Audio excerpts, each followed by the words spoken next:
Então, ali. Pronto, irmão, vamos a encerrar o nosso livro. Vamos ver capítulo 12. Hoje já não há tanta informação, mas podemos ir. É cálculo, não, mas já fizemos esse cálculo. Essa é a parte importante desse texto, sim.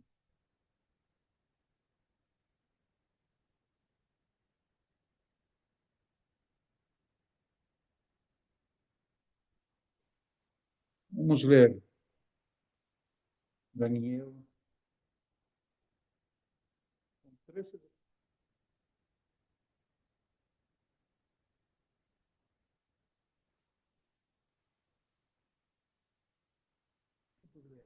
Obrigado, Daiane, por te oferecer. Sim.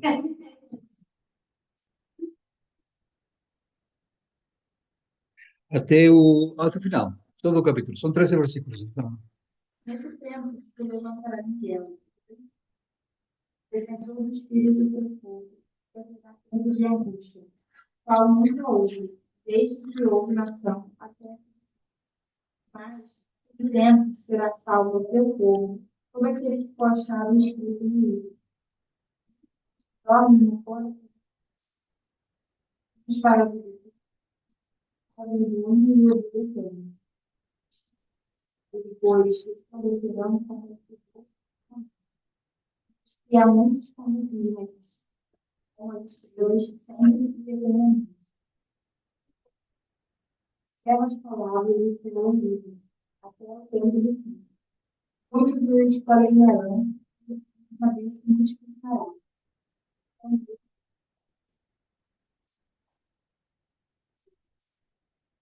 Cada vizinho e outro do outro lado. Eles que são homens vestidos, estavam sobre as águas do rio. Como se comuniam estas maravilhas? O homem vestido estava sobre as águas do rio.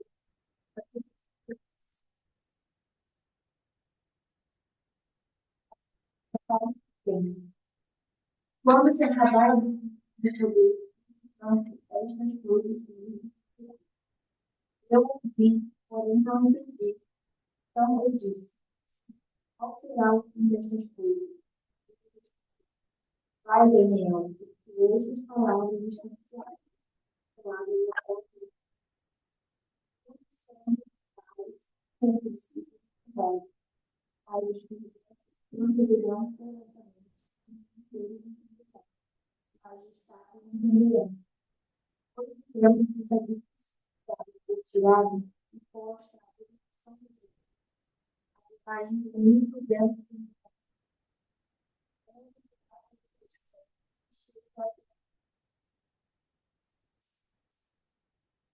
porém, não fim, pois descansarás, e ao fim dos dias te levantarás para receber. ah, nós já falamos um pouco, não é? Lembrem que no versículo 1 do capítulo 12, ele está a continuar o relato do capítulo 11. Nós sempre falamos que, lamentavelmente, a divisão, não é? Muitas vezes os capítulos não ajudam. Mas esses primeiros 4 versículos ali do capítulo 12 encerram a visão, o relato da visão que Daniel estava recebendo, né? Por isso que diz aqui, não é? Naquele tempo se levantará Miguel, qual tempo?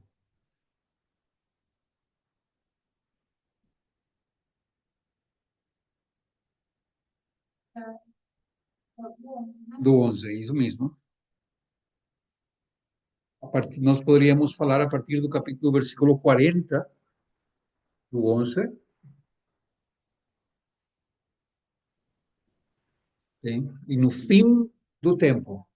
Lembram que nós tínhamos falado ali que aparentemente a visão fala de um rei que iria aparecer em um determinado tempo, não é? E nós Já tínhamos falado desse rei que era Antíoco, mas ao mesmo tempo a visão parece que se mistura e principalmente a menção do fim do tempo aponta não somente para aquilo que iria acontecer uns 400, desculpa, uns 400 anos ou 300 anos depois de Daniel, mas apontando para outro personagem e outro tempo, não é? E ali o fim do tempo é interessante, não é? Quando diz o rei do sul lutará com ele e o rei do norte se levantará contra ele com carros, com cavaleiros, com muitos carros e com cavaleiros, com muitos navios, e entrará nas suas terras, e inundará e passará.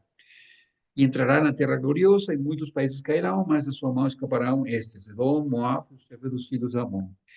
Estenderá sua mão contra os países, e a terra do Egito não escapará, e apoderar-se-á dos tesouros de ouro e de prata, e de todas as coisas preciosas do Egito, e os líbios e os etíopes o seguirão. Mas os rumores do Oriente e do Norte o espantarão, e sairá com grande furor para destruir e extirpar a muitos. E armará as tendas de seu palácio entre o mar grande e o monte santo e glorioso. Mas chegará ao seu fim, não haverá quem socorra. Sim? Então, nessa secção, fala daquilo que foi Antíoco, como que ele foi, atacou o Egito, voltou, não é? Ele ouve sobre rumores, ele volta e depois desaparece. Aparentemente, um poder terrível que ele tinha, desaparece. E ali o capítulo 12 inicia, não é? Diz, aquele tempo se levantará Miguel, o grande príncipe, que se levanta a favor dos filhos do teu povo. E haverá um tempo de angústia, qual nunca houve, desde que houve nação até aquele tempo. Mas aquele tempo livrar-se-á o teu povo, todo aquele que for achado escrito no livro. Então, ali é que faz uma chamada de atenção para nós. Está falando de qual tempo? Do tempo de Antíoco ou do final dos tempos? Sim? E a chave está ali na questão de escrito no livro, sim? Que aponta para aquilo que nós conhecemos como o livro da vida, não é? Que a ideia por trás sempre é vai haver sofrimento, mas vai ser por curto tempo e vai acabar. Né? Como que nós sabemos isso? Versículo 2. Muitos do que dormem no pó da terra ressuscitarão, uns para a vida eterna e outros para a vergonha e desprezo eterno. Então, isso não acontece no final do Antigo Testamento, o que nós podemos chamar no testamentário, isso acontece no fim do tempo, onde acontece a ressurreição, sim, dos mortos, e nós vemos isso em Apocalipse capítulo 20, não é? E há o juízo, e já alguns para a vida eterna, como diz aqui, não é? E outros para vergonha e desprezo eterno, sim? Precisamos ir a Apocalipse de novo para ler como isso vai acontecer? Sim? Ok, vamos, Apocalipse 20.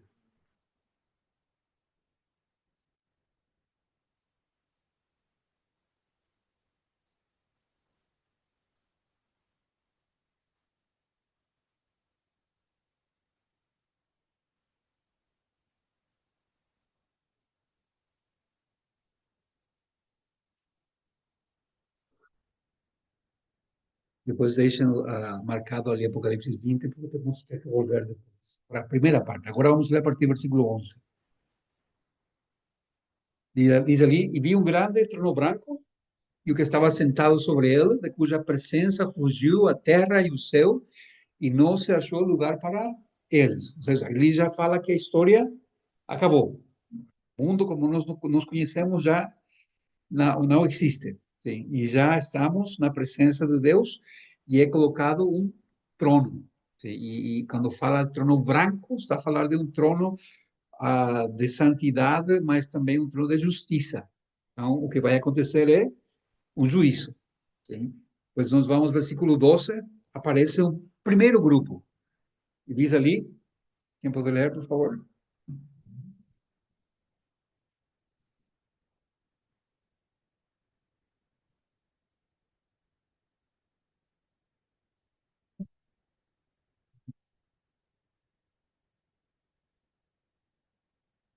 Ok.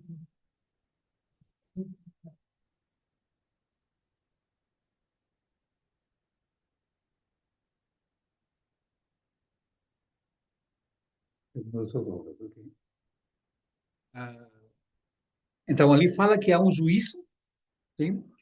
Há dois livros que se abrem, certo? Ou pelo menos dois livros, não é? Fala que aqui não fala de quantidade, mas diz nos livros. E ainda mais outro livro, sim? Que é o livro da vida. Então, a ideia que se dá ali é que aqueles que são julgados são aqueles que estão no livro da vida. Sim? Ou seja, estamos a falar de crentes. E o que é julgado dos crentes, irmão? O que vão ser, qual que vai ser o motivo de juízo dos crentes? As suas obras. O que é as obras? É a vida. A vida que nós levamos e o que nós fizemos e deixamos de fazer. Mas esse juízo não é para condenação. Sim? Por isso que aqui, se nós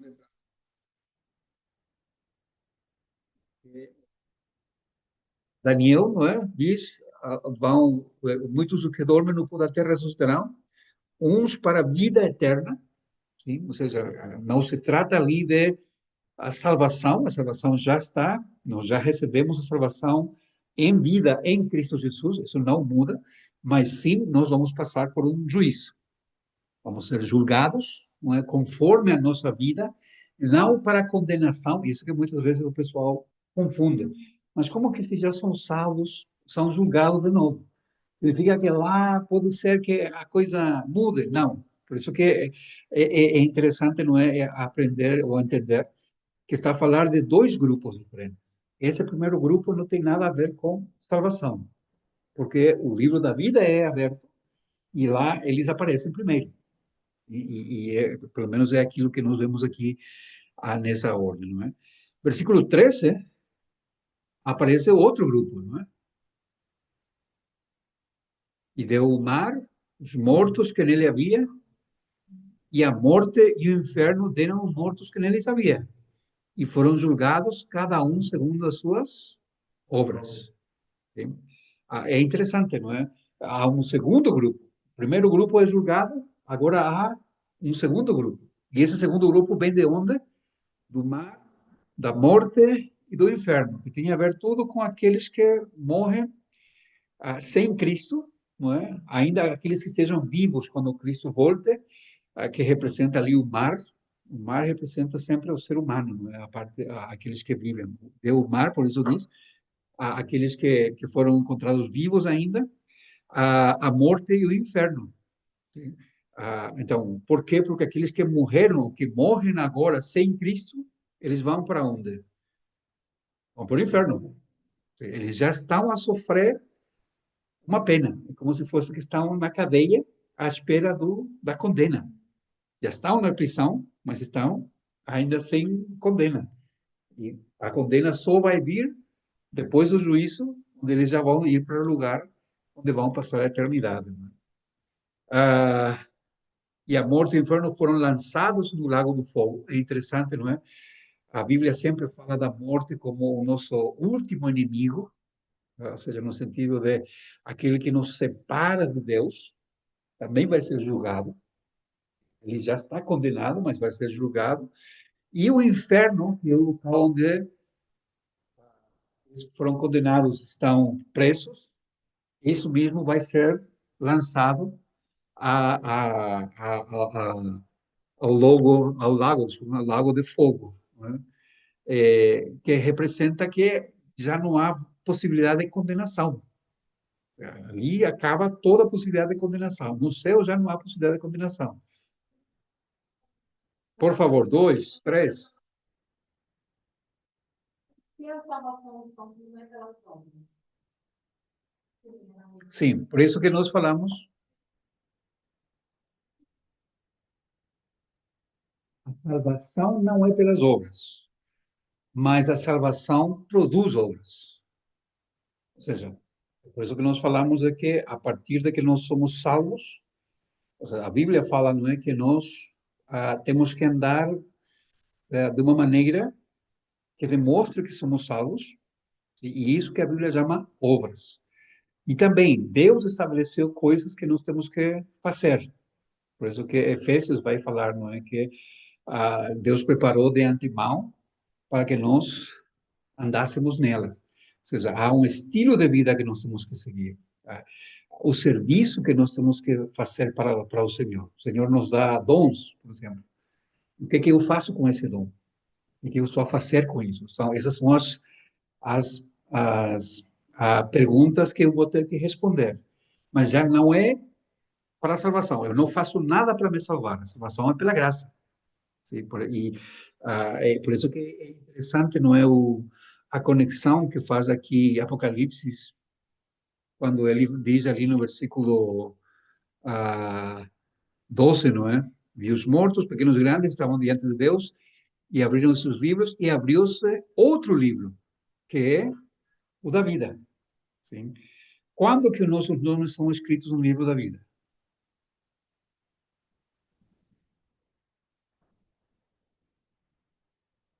Vamos ver, vamos a comprovar se isso é verdade ou não, sim? Ah,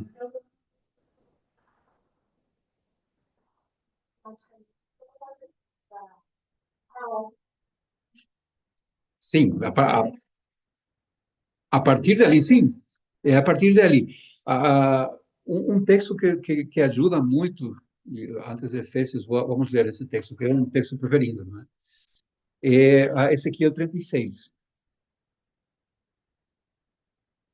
quando Deus fala, não é, daquilo que ele faz em nós. Ezequiel 36, versículo 26, quando diz, não é, dar-vos-ei um coração novo e porei dentro de vós um espírito novo e tirarei da vossa carne o coração de pedra e vos darei um coração de carne. É Deus que faz a transformação em nós. Não é? Versículo 27. Porei dentro de vós o meu espírito e farei que andeis nos meus estatutos e guardeis os meus juízos e os observeis.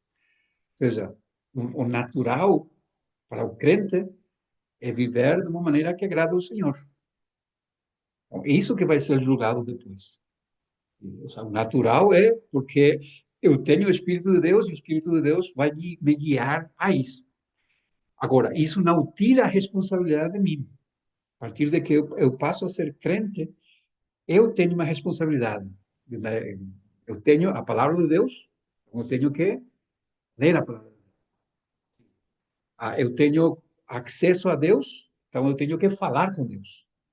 Deus me dá dons, a parte da salvação, Ele me dá dons, talentos, habilidades, e eu tenho que colocar isso ao serviço do Senhor. Tudo que eu faço tem que ter a ver com a minha vida cristã. O meu trabalho, a minha família, os meus relacionamentos, tudo isso. Então, o que vai ser avaliado naquele juízo que fala Apocalipse é justamente isso. Sim?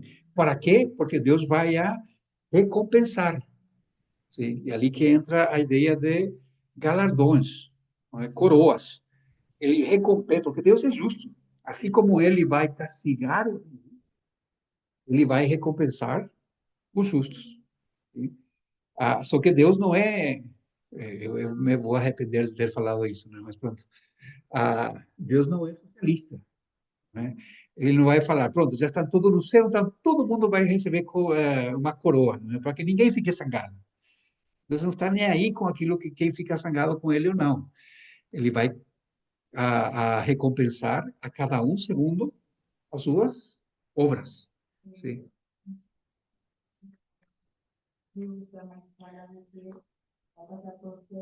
Sim. É, hã? Uma piadinha. Qual é a piadinha? Vai passar com fumacinha na cabeça. Sim. Tem ideia que está lá. Como for fogo. Deixa-me depois uma de duas vezes. Hum. E, e,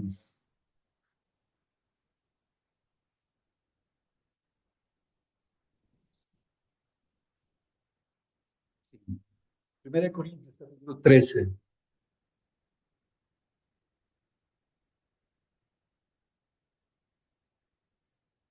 1 Coríntios, capítulo 13. 3. 3. 1 Coríntios, ah, versículo 1.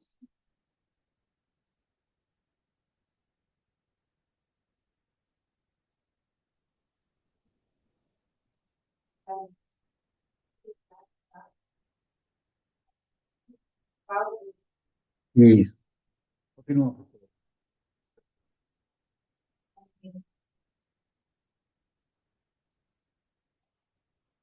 favor. Daí tem Sim. a obra de cada um se manifestará, declarará porque o povo será descoberto. O povo fará qual seja a obra de cada um. Isso. Percebam? Fogo ali é juízo. Por isso que é complicado quando nós cantamos, né? Senhor manda fogo. Nós estamos a pedir que Deus mande juízo sobre nós. Sim? Ah, porque aqui o fogo, geralmente na Bíblia, tem a ver com juízo. Por isso que diz, a obra, o dia o declarará. O que é o dia? O dia do Senhor, o dia do juízo, que está em Apocalipse 20, não é? Porque pelo fogo, do fogo, qual seja a obra de cada um. Ou seja, sim,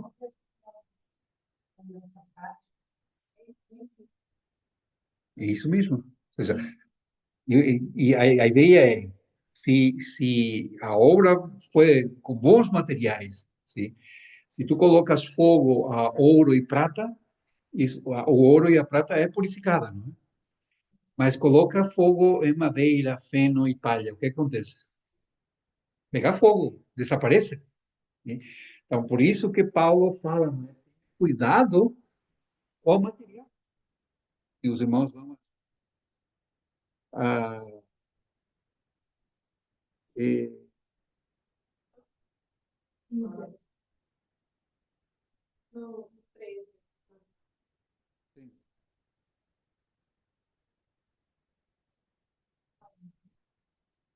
Casou.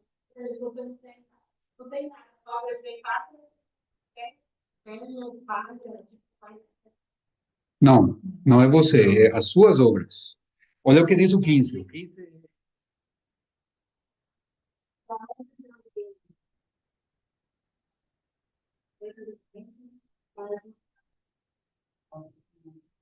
uhum. Sim, por isso que fala a Laiane, se vai ter com fumaça.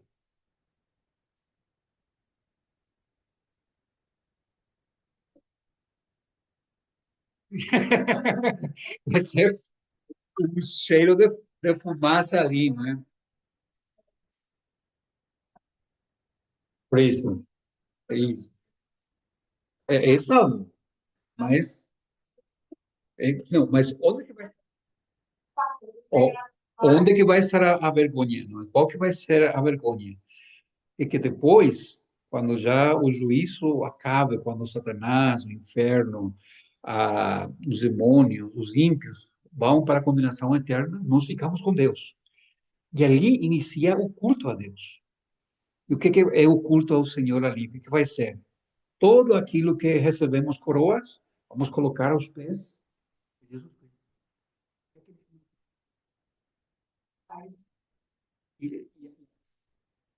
Que vai ser qual que é o juízo para o crente? Ou seja, por que algum não vai usar ouro e prata na sua construção? Por não acreditar naquilo que Deus fala nas, na sua palavra.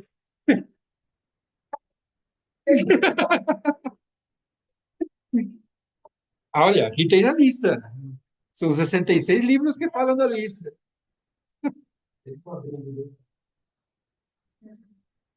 Que estranho.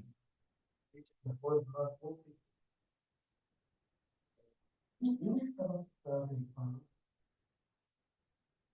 e o outro não.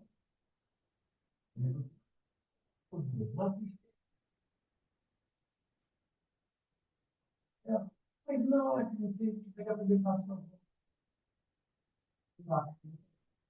e você fala para você que está filho da igreja, estou evangelizando, não recebi nada. Você acha que ele não acredita?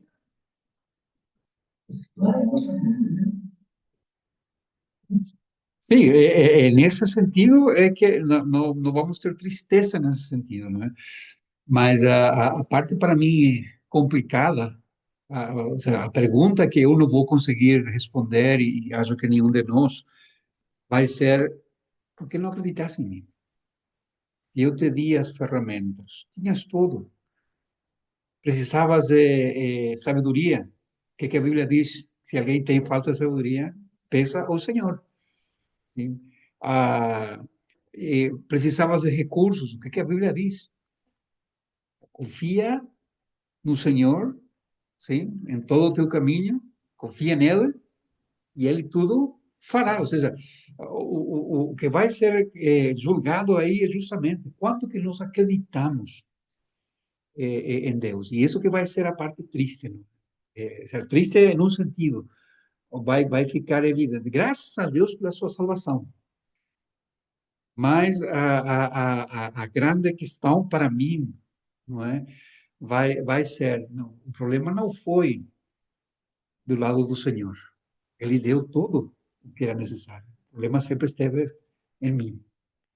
E para mim, sim, vai ser vergonhoso o facto de não ter nada para oferecer, porque eu, nesta vida, só pensei em mim, nas minhas coisas, nas minhas prioridades, no meu tempo, na minha família, todo eu, deixando as coisas de Deus de lado, quando deveria ser o contrário, não é?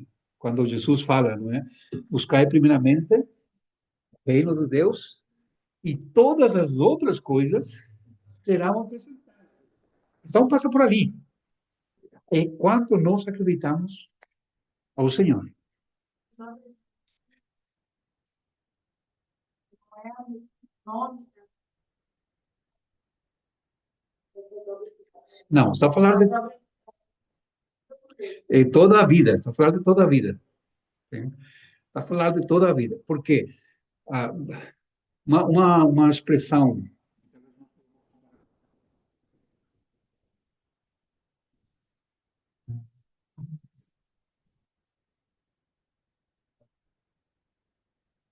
é o propósito. Faz um propósito com Deus e ele te vai abençoar. Não é faz um propósito com Deus. Deus tem um propósito para a tua vida. A pergunta é se tu estás a alinhar-te com esse propósito. Porque isso que diz aqui, não é? Pronto, nós podemos ler versículo 8, capítulo 2, versículo 8. Pela graça sois salvos por meio da fé, e isso não vem de vós, é dom de Deus. Não vem das obras para que ninguém se glorie, porque somos feitura sua, criados em Cristo Jesus, que diz aqui, para as boas obras, as quais Deus preparou para que andássemos nelas. Ou seja, tudo aquilo que Deus pede de nós, Ele já estabeleceu. Onde? Na Sua palavra. Então, eu preciso viver, e Paulo vai repetir, ele vai falar aos próprios irmãos aqui de Éfeso,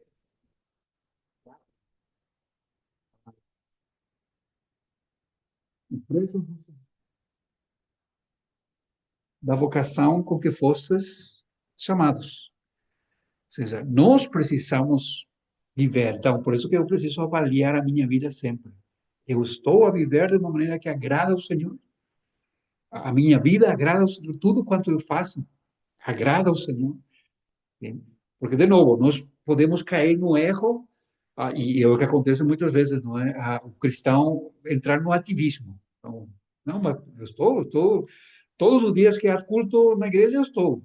Eu, por exemplo, prego 4 vezes no domingo. Eu estou a fazer a obra espetacular. Mas eu posso estar a fazer coisas para o Senhor, mas sem ter um relacionamento com o Senhor. E isso é a grande diferença. Ou seja, o que eu preciso avaliar? Eu tenho que ter uma vida com Deus, que inicia a leitura da palavra do Senhor. Eu preciso conhecer aquilo que Deus diz, e eu preciso responder a Ele em oração e servi-lo naquilo que Ele me manda, naquilo que Ele me fala. Hoje de manhã estávamos a estudar sobre isso, justamente, sobre os dons espirituais. Né? Ah, todo crente tem um dom. Ah, pastor, mas eu não sei qual é o meu. Isso já é um problema. Sim? Já é um problema. Por quê? Porque se a Bíblia diz que eu tenho um dom, o que eu deveria estar a fazer? Procurar, mas procurar. Se eu não sei, é primeiro procurar. E clamar ao Senhor, Senhor, qual que é o dom que tu me disse? Sim? Deveria ser uma prioridade, antes de qualquer outra coisa. Porque enquanto eu não descubra qual é o meu dom, eu nunca vou a ser, ah, qual que é a palavra que hoje em dia se usa? Nunca vou a sentir-me realizado. Sim? Hoje em dia, lamentavelmente, a geração de cristal, qual que é o problema? Não sabe o que quer. Então, a vida é frustração em frustração, porque nada daquilo que faz é aquilo que quer fazer. Mas por que acontece isso? Os psicólogos vão falar, é porque ainda não se descobriu. Não, o que a Bíblia diz é, no caso dos crentes, é porque não está à procura daquilo que Deus fez para ele. Então, isso que tem que ser prioridade na vida do cristão. O que Deus quer de mim? E aquilo que Deus quer de mim, Ele me dá a capacidade de fazê-lo. E aquilo que Deus manda, isso quer. A briga em Corinto, qual que era? Todo mundo queria falar em línguas. Até hoje esse é o problema. Né? Todo mundo quer fazer isso. Mas o próprio texto bíblico diz que nem todos vão falar em línguas. Por quê? Porque a igreja é como um corpo. E o corpo precisa de várias funções. Sim? Nós podemos falar, não é que o dedo mindinho do pé, não é? Não serve para nada, até que tu bates com o cantinho da cama. Ali tu não só doe ele, doe todo o corpo, não é? E afeta. Então, por que que nossas igrejas têm o problemas que têm? Por que que nós não estamos a crescer? Por que que o evangelho não se espalha como tem que ser? Em grande parte porque os crentes não estão a fazer o trabalho que Deus colocou. Talvez não seja pregar ou ter a habilidade de falar em público, mas talvez seja fazer outra coisa. Nunca vou esquecer um irmão que já está com o Senhor, e ele literalmente o Senhor o levou em resposta a orações. Ah,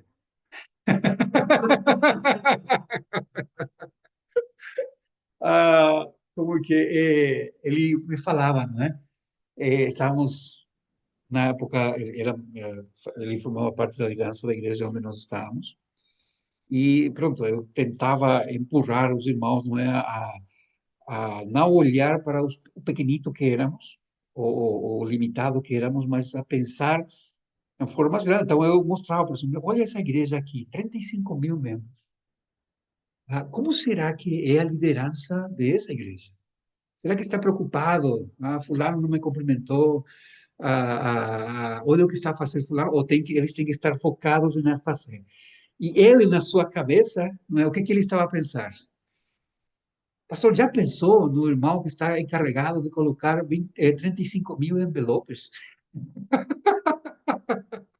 Quando ele acaba, ele tem que iniciar de novo. Não? E eu falei, mas pronto, mas se Deus chamou ele para isso, qual que é o problema? Não, mas é muito humilhante. Humilhante segundo tu. Mas para essa pessoa é tudo.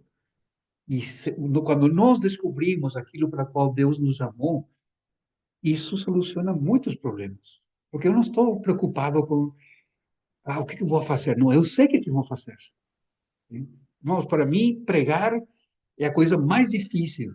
Eu acabo domingo desfeito. Literalmente, eu chego ao sofá e de raços eu chego, não é? Eu sento no sofá, ui, mas é um cansaço, porque o meu corpo está cansado. Mas se eu tivesse que pregar uma vez mais, eu faço. A minha esposa me mata, não é? Mas eu faria.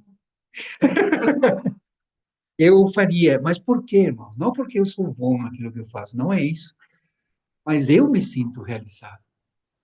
Porque é aquilo que o Senhor me deu. Eu não sei cantar. Gostaria de cantar como o Wesley, mas eu não consigo.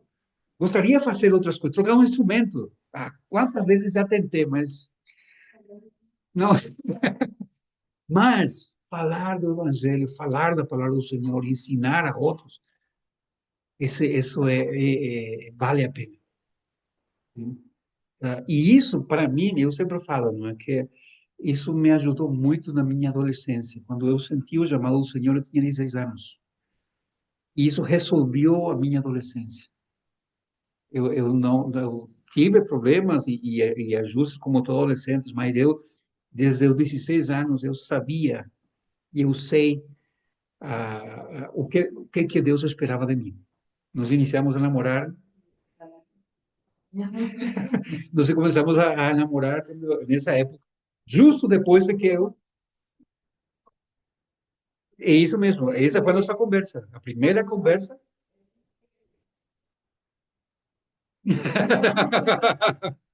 Na primeira conversa que nós tivemos foi: olha, eu vou ser ah, missionário, eu vou ter que viajar muito, caminhar muito, sim? E então, quem vai estar comigo vai ser que ter o mesmo chamado, porque do contrário vai ser uma vida complicada. Por isso que eu falo, para mim foi uma grande ajuda. Para mim, resolveu. Eu queria ter 17 filhos. Mas, irmãos, não estou a falar ou seja, não levem como que eu só colocar-me como uau, né? Mas eu só falo, resolve muita coisa. Resolve, assim como também não fazer aquilo que Deus nos chamou a fazer é terrível. Eu tive que parar um ano, quando fomos de Fernando para Coronel Oviedo, um ano sem pregar, sem ensinar. Eu entrei quase em depressão, não é? E depois aqui, quando nós chegamos aqui a Europa, a Portugal, a igreja onde nós fomos os primeiros meses, o pastor não me deixava pregar. E para mim era, eu morria, não, quase em depressão, porque é aquilo que eu sei fazer. Não pregava, não. Então, nossa, ele ia ensinar. Olha, pastor. Ele ia. Mas por isso que eu falo. Então, essas são as obras que nós precisamos fazer. Para que Deus me levou? Para que Deus me chamou? Qual é o propósito de Deus para mim? Não de mim para Deus. O pessoal que quer eu tenho um propósito, Deus, tu tens que. E tu eres o sócio. Eu tenho as ideias e tu tens o dinheiro. Então, vamos fazer essa questão. Mas, desculpem que tenha dado toda essa volta. Voltamos a Daniel. Não sei se Manuela e Fran ainda estão conosco. E estamos aqui. Sim, sim. Ok, ótimo. Ah, vamos, versículo 3. Daniel 12, 3. Aqui, vou colocar.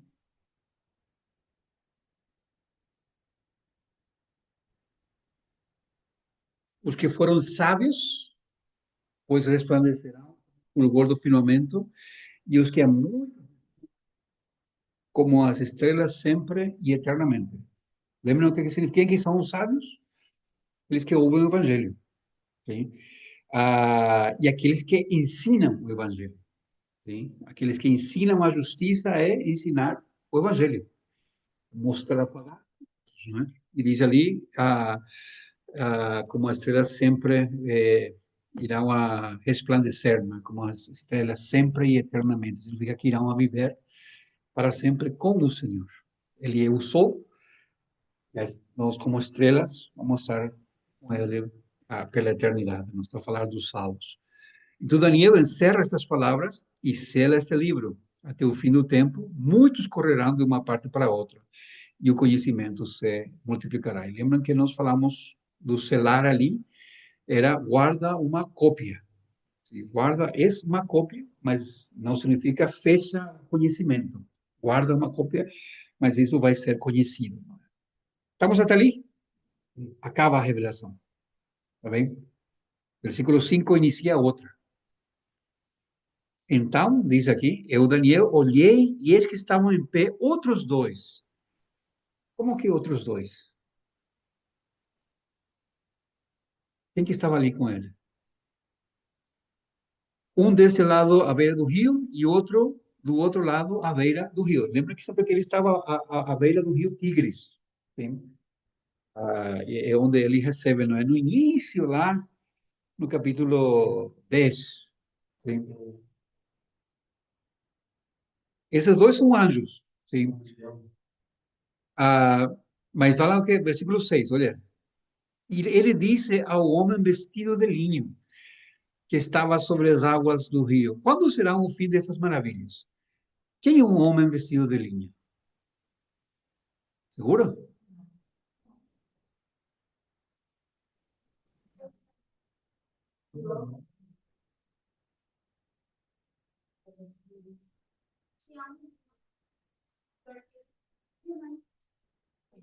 Sim, mas a conexão que nós podemos.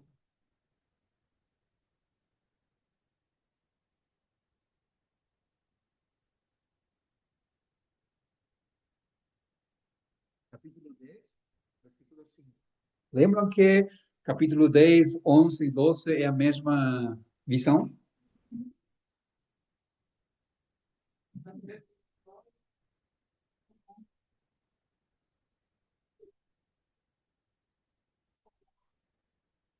Ok.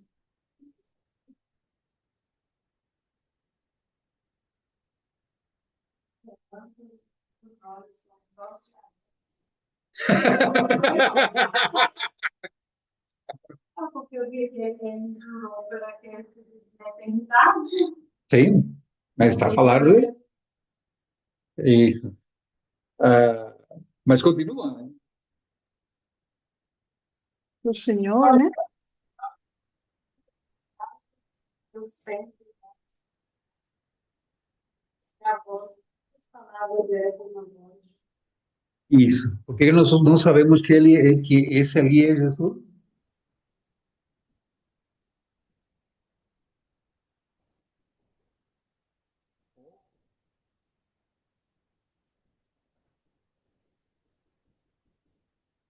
E João vai ser o mesmo que ele vê, não é? Então, qual que é a ideia aqui, irmãos? Voltando ali a é que depois Daniel começa a falar com o anjo, depois aparece Miguel, não é? Não, a ideia é ah, desaparece Gabriel e Miguel, mas Jesus nunca saiu dali. Essa é a ideia, por isso que diz aqui, sim, ah, é, capítulo 12, não é? Então eu, Daniel, olhei e eis que estavam em pé outros dois. Então a ideia é, ainda que já Daniel não falou com Jesus Cristo, não falava mais, era outro anjo a falar com ele, e outro anjo a tocar nele e tudo, mas Jesus nunca saiu dali. E isso é impressionante, sim? Porque ele continuava lá. E por isso que diz ali, não é? Por algo que é justamente a visão que Daniel tinha tido. Jesus estava sobre as águas, não é? Do rio, dessas maravilhas. E Jesus responde, sim? Versículo 7. Ali, quando fala sobre as águas, há alguns comentaristas que dá, não é? Ah, ele caminha sobre as águas e vai junto aos discípulos. não está a lembrar disso. Ou seja, os discípulos, quando viam Jesus vir, eles não tinham que ter lembrado desse texto para fazer a conexão. Ou seja, não é a primeira vez que Jesus faz isso. Mas é interessante. O texto não diz, mas eu achei interessante essa conexão desse comentarista, não é, que fala isso, não é? Ah, eu vi o homem vestido de linho que estava sobre as águas, levantou ao céu a sua mão direita, a esquerda e jurou por aquele que vive eternamente.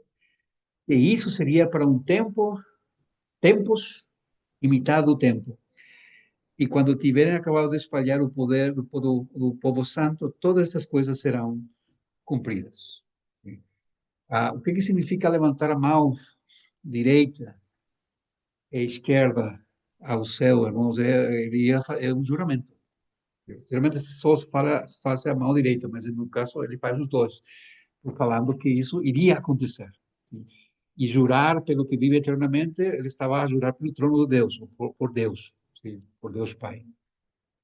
Ah, e nós já falamos sobre o tempo, tempos e metade do tempo. Quanto que é isso?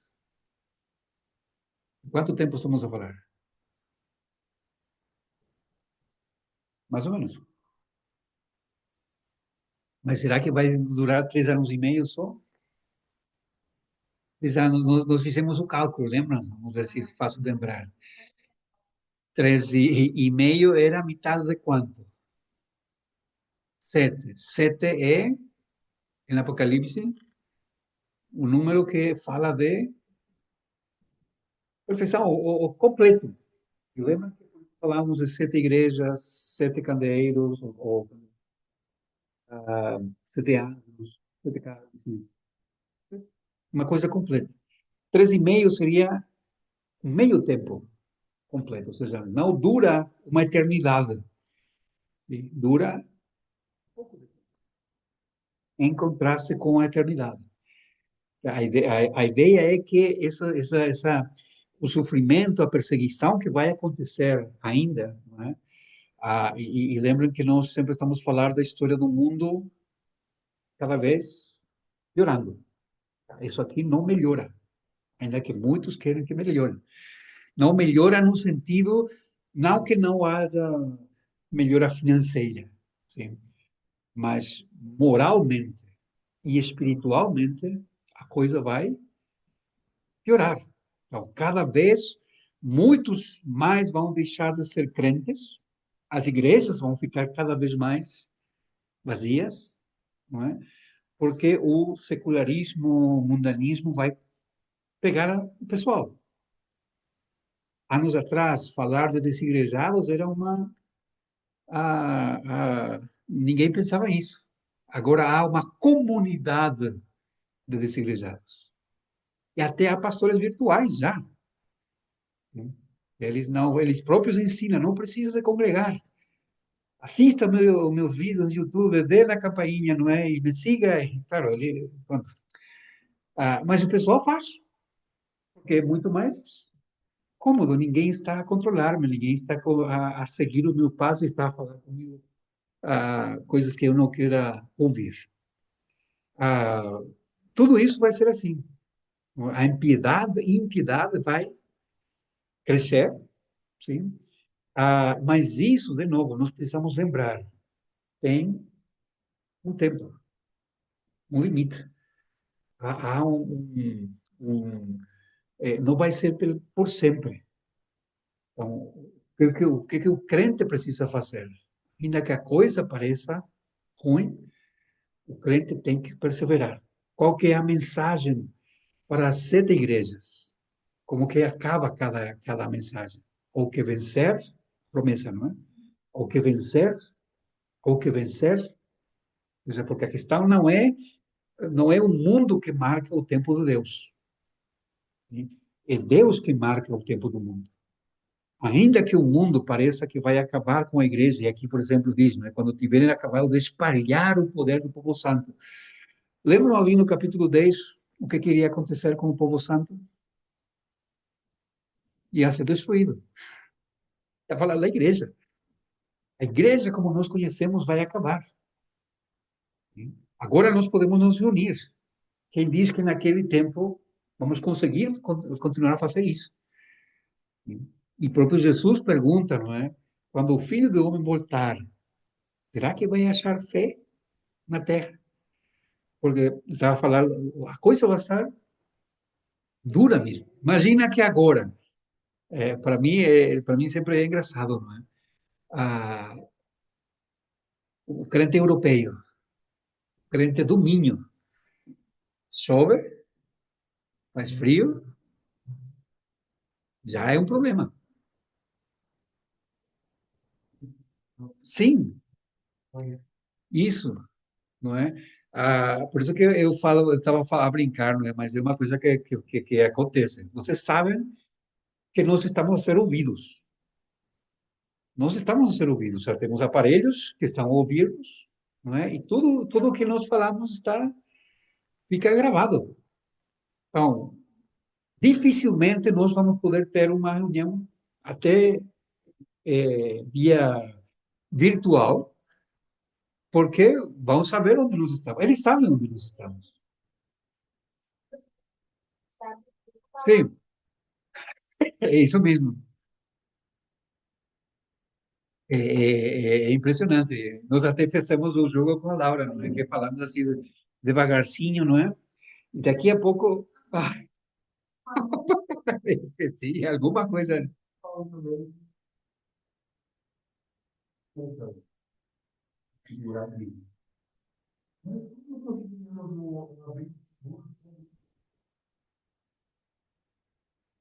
Antigamente, você acha muito. Hoje, olha, você tem vários fatores para todos os lados. Por isso, a questão é, nós temos que, por isso que o crente precisa colocar a sua confiança no Senhor. Sim. E eu fico muito preocupado nesse sentido, não é? Porque eh, até a hora da nossa morte não é marcada pelo ser humano. Não é o ser humano que vai determinar quando que eu morra. É Deus que marca. Ninguém vai falar, Deus vai falar, morreu de mim, não é? Ou tinha outro plano. Me ganharam de mão. Não, é Deus quem determina. Então, independentemente daquilo que o homem possa tentar fazer ou queira fazer, isso não muda.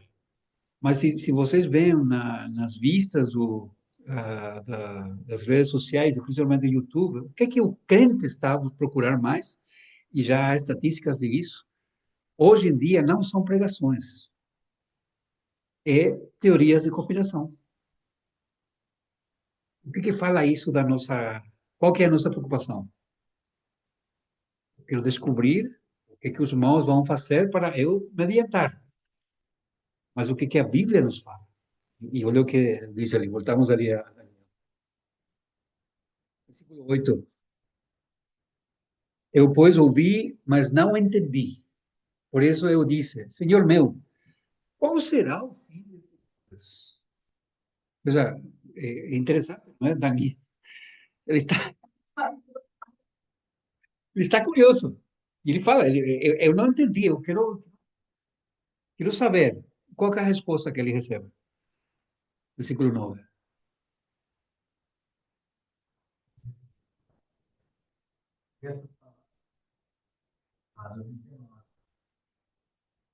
Ok, Daniel, tudo que tinhas que saber, já está. Deixa estar. Agora, deixa estar.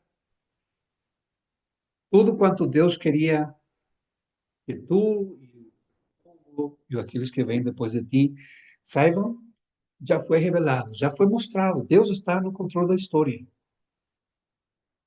Já não precisam saber mais nada. Isso que fala, por isso que fala que as palavras estão fechadas e seladas até o tempo do fim, no sentido de que já está escrito. Ninguém pode mudar isso. A pergunta é, somos capazes nós de acreditar nisso? Essa que é a grande questão. Essa que é a grande questão. Muitos serão purificados e embranquecidos e provados, mas os ímpios procederão impiamente. E nenhum dos ímpios entenderá, mas os sábios entenderão. Isso é bom, mas é mal também, ao mesmo tempo. E não quer ouvir, não vai ouvir. E isso é triste. Claro que nós pregamos, e claro que nós vamos continuar a insistir, e claro que nós vamos a rogar às pessoas.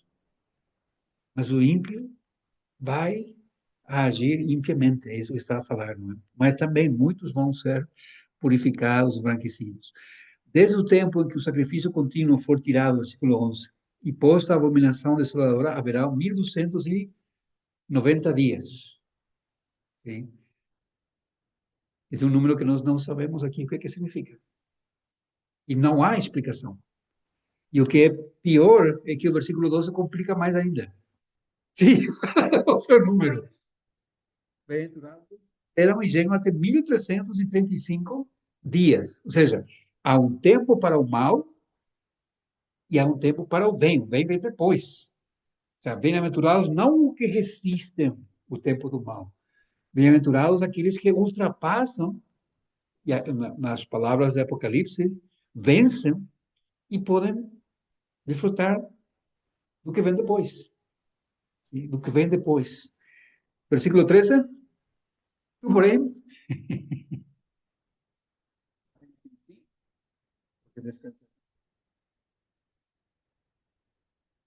e irmãos, isso é uma. Oh, tranquilo, descansa. Em outras palavras, morre em paz. ¿Por quê? Porque tu vais a ressuscitar. Dice, te levantarás na tua herança no fim dos dias. Tu vais ressuscitar. E tu vais estar entre os que vencem. Isso é. Em outras palavras, ou em palavras de Jesus Cristo, vem servo, vem e bom servo fiel. Não é? Sobre pouco fuiste fiel, sobre muito te pondré. Passa a glória do teu Senhor. E essas são as palavras de um homem que, desde quando tinha 14 anos, pôs no seu coração não se contaminar com a comida do rei. E foi fiel ao Senhor durante quase 80 anos. Esse é o desafio para nós, irmãos. Se Daniel tem alguma coisa que nos ensinar, é isso mesmo. Deus honra aqueles que são fiéis. Deus honra aqueles que são fiéis. Perguntas, irmãos?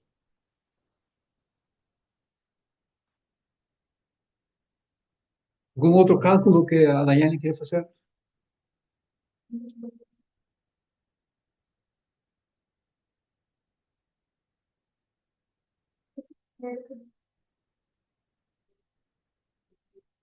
Sim. Antes, tem que ser difícil para tirar. Nossa, Sim.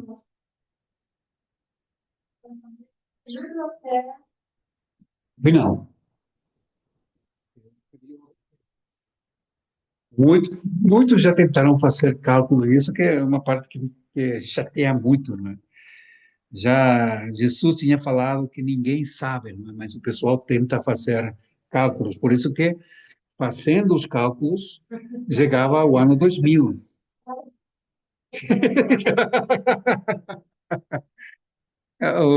Está tentando fazer cálculos. Divide isso dividido 300.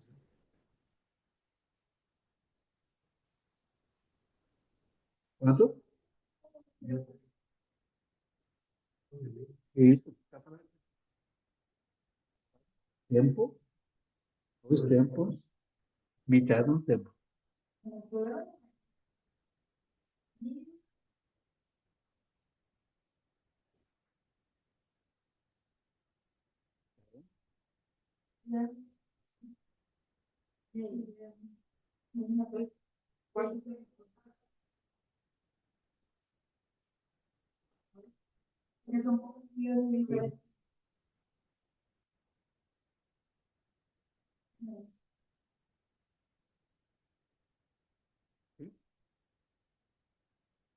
Cuidado. Último texto, só para que os irmãos tenham uma visão de novo do futuro. Apocalipse, capítulo 7.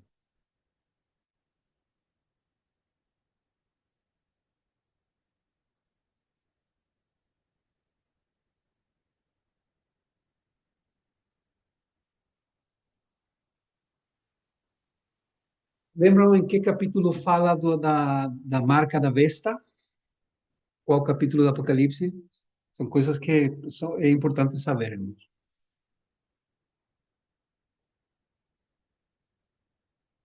Apocalipse. Apocalipse 13 fala da marca da besta, não?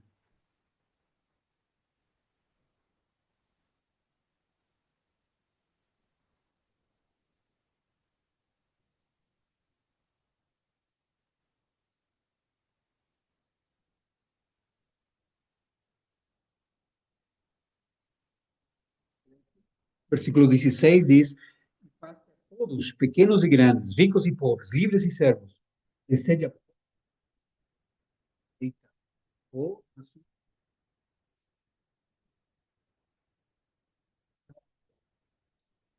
o nome da besta."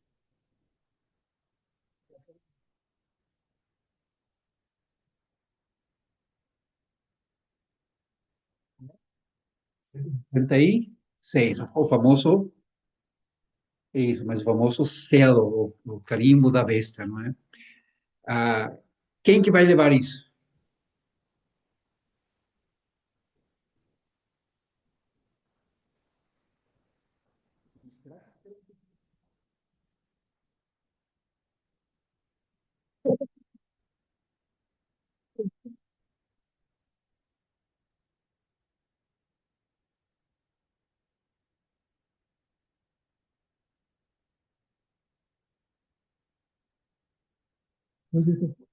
Os anjos que estavam sobre os quatro cantos da terra, quatro cantos da terra, essa é a oração nossa aqui, né? Retendo os quatro ventos da terra para que nenhum vento soprasse sobre a terra, nem sobre o mar, nem contra árvore alguma.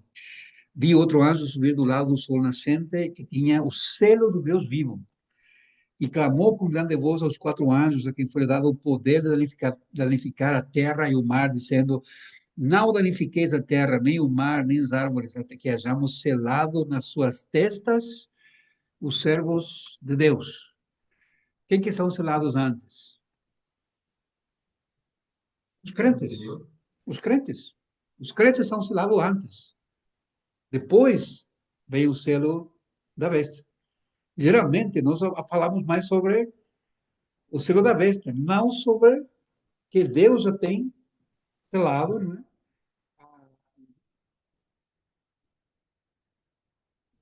Por mil, mas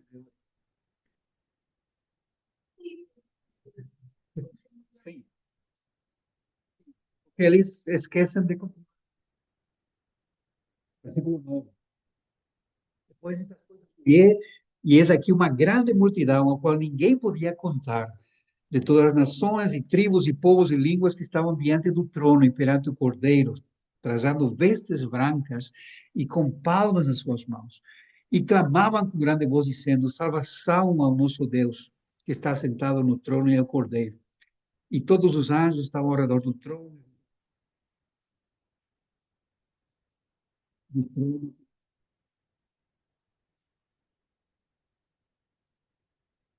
assim, honra e poder e força ao nosso Deus para todo sempre. Amém.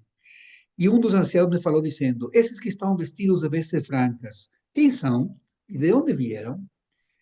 E eu disse-lhe: Senhor, tu sabes. E ele disse-me: estes são os que vieram da grande tribulação e lavaram as suas vestes e as branquearam no sangue do Cordeiro, daqueles que saíram dois tempos e metade do tempo. Sim? Por isso estão diante do trono de Deus e o servem de dia e de noite no seu templo. E aquele que está sentado sobre a sua sombra. Nunca mais concede, nem sol, nem calor terá sobre eles. O Cordeiro que está no meio do trono nos apresentará. Descerá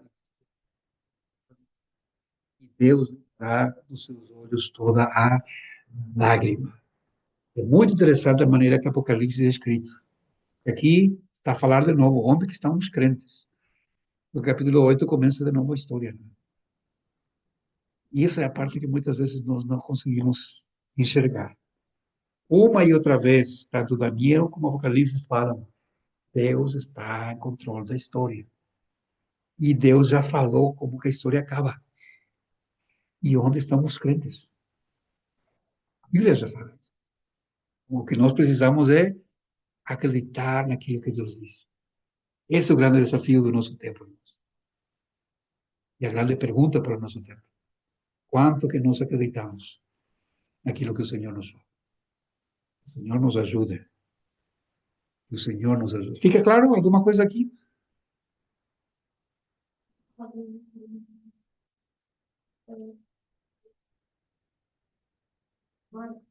Sim.